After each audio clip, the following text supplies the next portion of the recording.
Well, let's introduce you to one of those critical people who's been very closely associated with the conversion of Ayodhya into what we are seeing today. Dikshu Kukreja, he's a diplomat as well, consul general, represents India's interests on multiple global fora in several ways.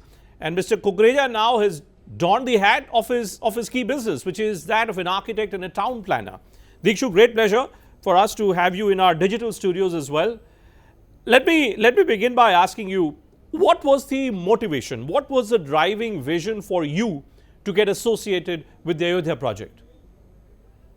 Thank you, Bhupendra. Pleasure to be with you and to talk about this real significant, iconic moment where Ayodhya, a city that the world is watching today with keen eyes and with great admiration, the transformation that is taking place. As far as our involvement is concerned, I thought, this is something which is very close to my heart. And that is about the celebration of Indian culture. And here is an opportunity that a city which is steeped in legacy and tradition and culture, there is a point where people are looking at reviving the city, transforming this city. And this can be a perfect example of how we need to celebrate India's diversity, India's culture, India's historical legacy, and not just ape the West. So here was an opportunity for us to get involved with the vision planning of this city, to be able to transform it into a world-class spiritual destination, a global tourist destination, and also, most importantly, I would say, be able to do this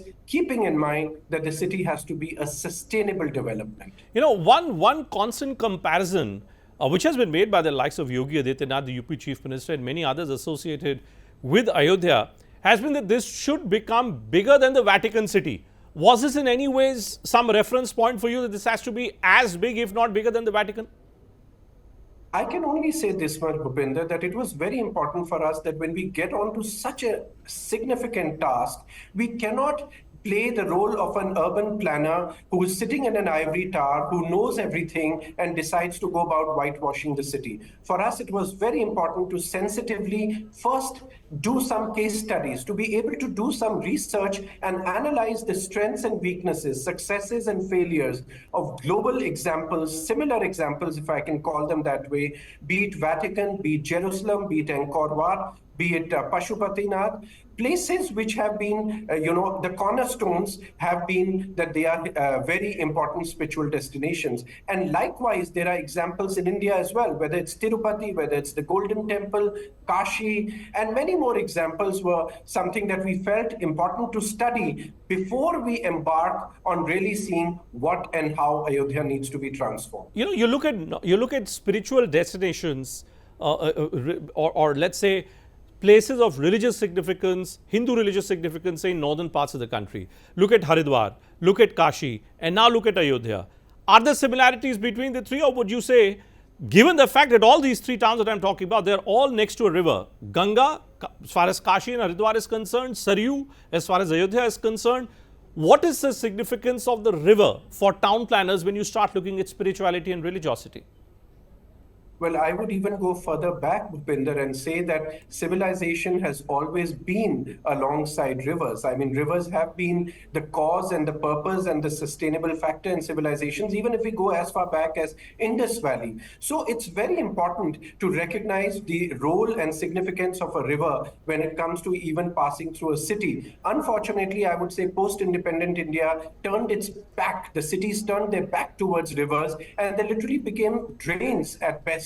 And that was very unfortunate. In the case of Saryu River, we found here an opportunity that when we talk about sustainable planning and ecosystems, etc., let's just take the bedrock of this civilization, which is the river, and turn the river on its head and bring the old glory back, where the ghats are yet revived into thriving public spaces, where the river runs clean, becomes a place not just for festivities, but day in, day out for the citizens of that city. They can enjoy that river. For visitors to this city, they take away a slice of memory with them. So it was very important to turn that space around, as was the importance to turn other natural elements of that city, be it the kunds or the water reservoirs or the green spaces, because these, I believe, become the main benchmarks or the anchors of a city.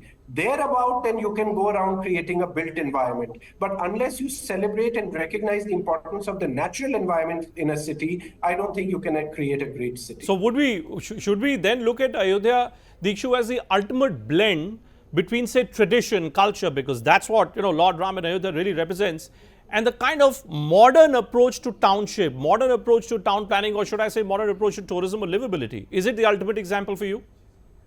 I think the endeavor has been very much that, Bhupinder. The idea has been that here is a city which, like I said, has so much cultural legacy, history attached to it, and it represents India and the whole country in so many ways, in so many shades. So why not that city also represents a modern, transformative, contemporary India, and we can show that how modernity and tradition can go hand in hand, and that too in a responsible, sustainable manner. Exactly, I think the things that our Honorable Prime Minister talks about. We are not here to ignore our history or our culture.